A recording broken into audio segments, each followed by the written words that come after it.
we're going to be doing all about Rochester and the city of Rochester. And the city of Rochester has an interesting history because the city of Rochester and Rochester Hills used to be one together, and they had a different name, but I'll leave all that info for the video. And we're going to dig into the history of Rochester, the cool places to go, and then eventually we're getting an interview with the mayor, which I'm super excited about. Subscribe to the video, check things out, and we're going to go super deep into Rochester. I'm really excited about it.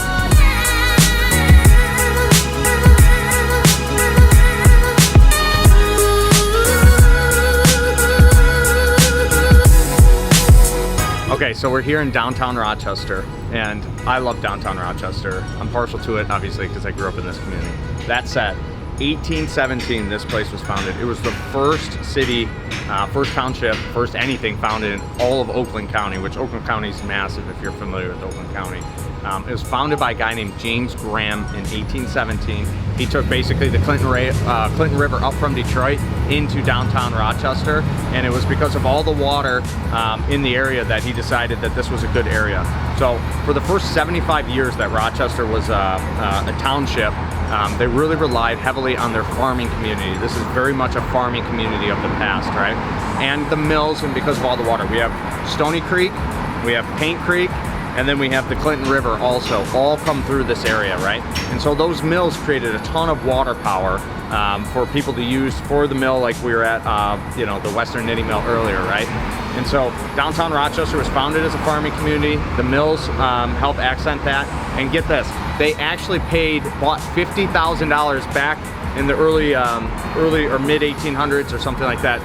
Paid $50,000 for the railroad stock to make sure a railroad went all the way here, because they knew the railroads caused for communities to thrive back then, which is actually really intelligent if you think about it. They paid for the they bought the stock and then had the company run their railroad through Rochester to help their community, which is really awesome. All right, we're here at the Rochester Municipal Park, and right here is the entrance of the park. There's also another entrance just around the corner that you can park and come through. And there's several different ways you can get through. The Paint Creek Trail actually connects right to this park.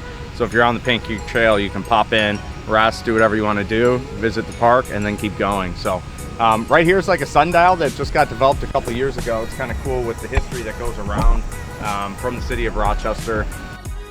Over here, this pond, you'll see people fishing all the time. Also in the wintertime, it'll freeze over and ice skating goes on, which is kind of cool. There's always big festivals in the park all the time. Non-stop stuff happening here. It's a happening spot, and you'll see up here, there's got spots for kids. They have two top playgrounds on the park, one here, one around there. Over a mile of walking trails within the park itself. And then they have a bunch of open air pavilions that you can rent, and they also have movies in the summertime, all kinds of really cool stuff. And then one of my favorites I'll show you guys, usually there's a bunch of ducks over here, and you're not supposed to be feeding them, but a bunch of kids do, and it's kind of fun to see their excitement around it. So come check it out.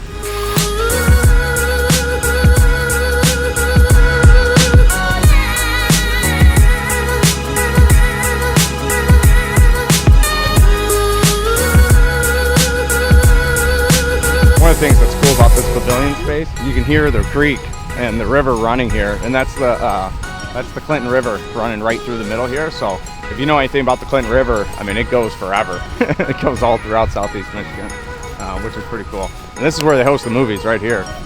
So movies through here, kids, blankets, you name it, it's all piled up right through here. They do different, a bunch of different like skits and art and plays. I mean, you name it, like this is the hot spot in downtown Rochester. One of my favorite sayings for Rochester is, Rochester, where you live.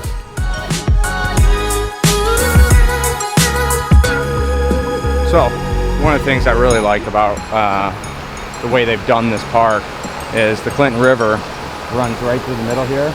Got almost like a cool little rapids with a sitting area like this guy's doing.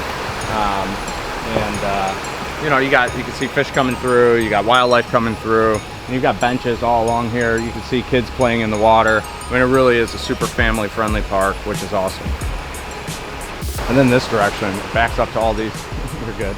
It backs up to all these beautiful homes on the back end of the park, and obviously people come and walk their dogs like crazy. These homes are all absolutely gorgeous. You know, Rochester's really interesting because it started as a farming community, so you had a bunch of, you know, smaller downtown houses, and you know, you can actually elect to get into the historic community. There's nothing mandated, but you can put your house in it and be a part of the Preservation Society, which is really cool. And like I said, I mean, there's over a mile of walking trails, so there's plenty of stuff to do here.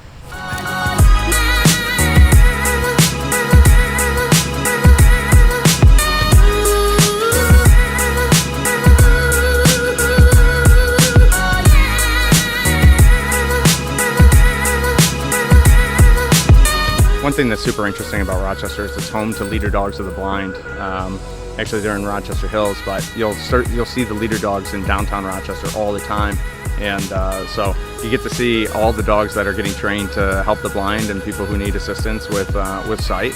And it's something you take for granted growing up here, but it's something that's unique to the city. And here's one of those top playgrounds that I was talking about. The sign actually says no dogs, so I know a lot of people treat your dogs like kids, but no dogs on the playground. So you'll catch my wife, myself, and our 2 kids over here fairly often. And actually just last week we had pictures in the park for back to school photos right here, which is pretty cool. Here's the Kiwanis. They have the pavilions here that you can rent from them. And you'll see birthday parties, gender reveal, you know, graduation parties, you name it, family reunions, everything take place over there. And then just around the corner, they've got restrooms right here, which is nice and convenient for everybody. These playgrounds on the weekends are absolutely buried in people. And then let's go this way. There's more this way. All right, so here is where in the summertime they have different festivals, and you have all kinds of different businesses lined up along here, all along the walking path. My favorite is getting some smoked meats. They usually set up a big barbecue place. As soon as you walk in, you get all the smells and feels before you even see it.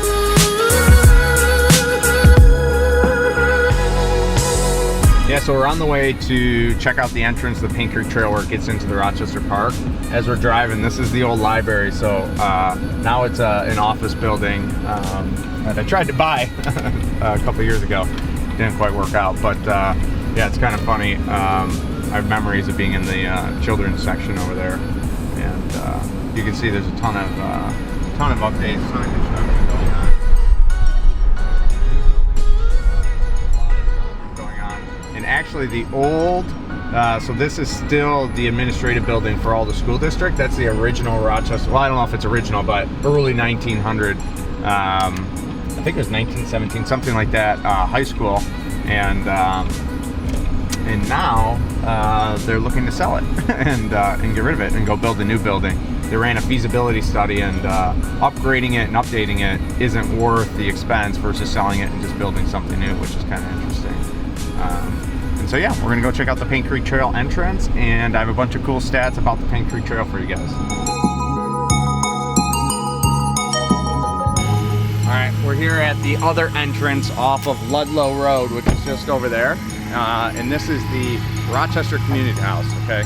This is the epicenter of where basically a ton of stuff happens here. So for us at the Delia Group, we have our Christmas photos here, and everybody does all kinds of stuff like that. Our Women's Council of Realtors locally hosts our Christmas stuff here. There's always things you can do here, bridal showers, you name it. This is the inside place to do that here. You can see over here, it's another section for kids to play. You're noticing that it's very, this park is very kid and family friendly. They actually set up a bunch of bounce houses and all kinds of stuff for the different festivals we have going on in downtown. And over there is another entire section, like I said, off of Ludlow to bring your kids. And there's actually one place that, here, follow me, we'll go check it out. So you can see this river goes throughout the park, and there's a bunch of different sections. Some have a little more rapids like earlier, and some have like kind of wade-in areas where, you know, it's good to bring the kids. They get to, you know, splash around in the water with the river going by with the wildlife all around, which is cool. Okay, so where we are right now, we're right off Ludlow, which is just right there. You can see where the cars are driving on Ludlow. And this is right off Ludlow. The parking lot that we were at earlier is right up there with the community house.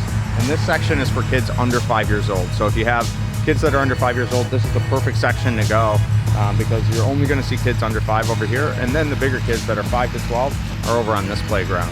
So it's a great spot to come and hang out. Like I said, there's tons of mature trees. The river's right here. It's a great spot to come and spend time with your family. Okay, so walking out of the Rochester Park, And this little jag here on your way through the Rochester Park, so that's one of the entrances if you're walking. Pretty cool. They've got this bench here. Looks like the Eagle Scouts donated it. And then you've got this book thing. So you can come in, grab a book, take a book, bring one, you know, and help keep it stocked at the end of the day, right? Do good for the community. Ironically, my son used to go to that preschool right over there, which is right off the park, which is kind of cool because they'd always go into the park and play all the time. And then this, what you're looking at right here, is the Paint Creek Trail, which in downtown Rochester connects to the Clinton River Trail. The Paint Creek Trail, if you go that way for about, the total length is about 8.9 miles. I think it's about 8 miles that way. You will land in downtown Lake Orion, which is pretty cool. So if you take this trail, this actually is the first trail, how do I say it, rail to non-motorized trail in the state of Michigan. This is the first one to do that. And because it's not motorized, you actually, occasionally, you don't see it a lot, Rochester's roots were farming routes. You will see horses, people riding their horses on this trail, which is kind of interesting. Over there is more of another park. This is where I used to actually umpire Little League baseball games when I was in high school. And there's a bunch of baseball fields over here for where the Little Leagues play, right in downtown Rochester. So you can go from Little League, preschool, the park, you've got it all here.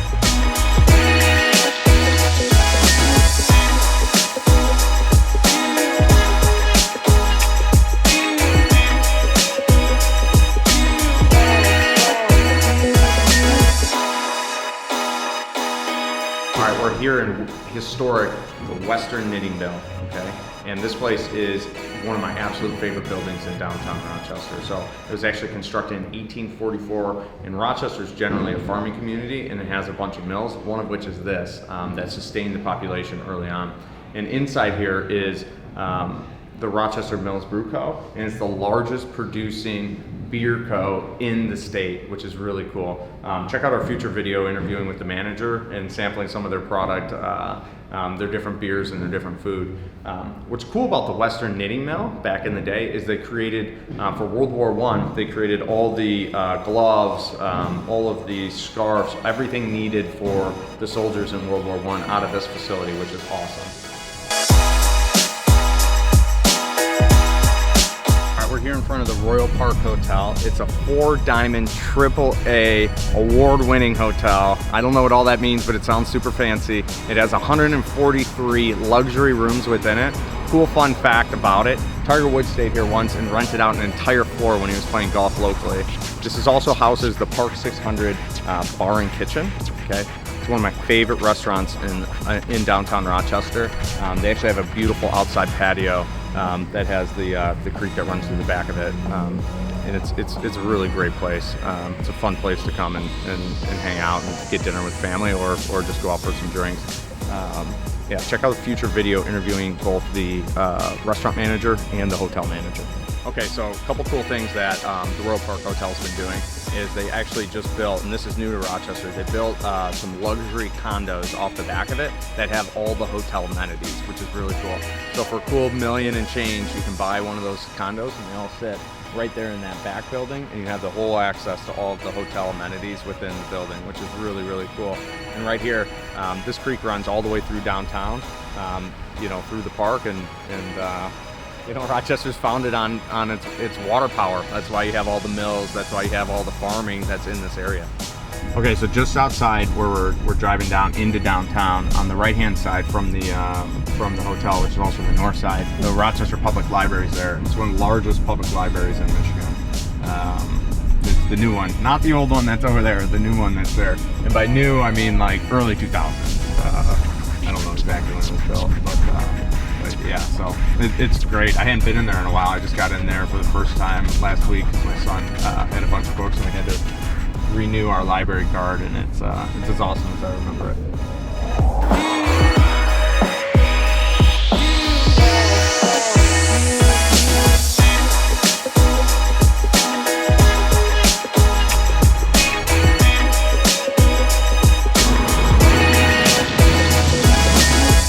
Rochester has award-winning school districts, or award-winning school district, and it covers, you know, Rochester, Rochester Hills, and some other communities actually touch the Rochester School District. There's 3 Class A high schools.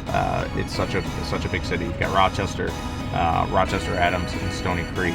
And Stony Creek was built back in 2001, and ironically, both Rochester and Rochester Adams rotated into Stony Creek when it was first built. I actually did my junior year at Stony Creek because they were renovating Rochester at the time, and actually Adams went to Stony Creek the first time, or the first year that it was open, while they renovated Adams. So 3 Class A high schools. I don't even know how many middle schools and elementaries, but a lot of them. It's a little big city at the end of the day. Hey, thanks for watching the video. Subscribe below, like the video, leave a comment, tell us what you liked, tell us maybe what you didn't like, tell me where you want us to go next, and we'll see you next time.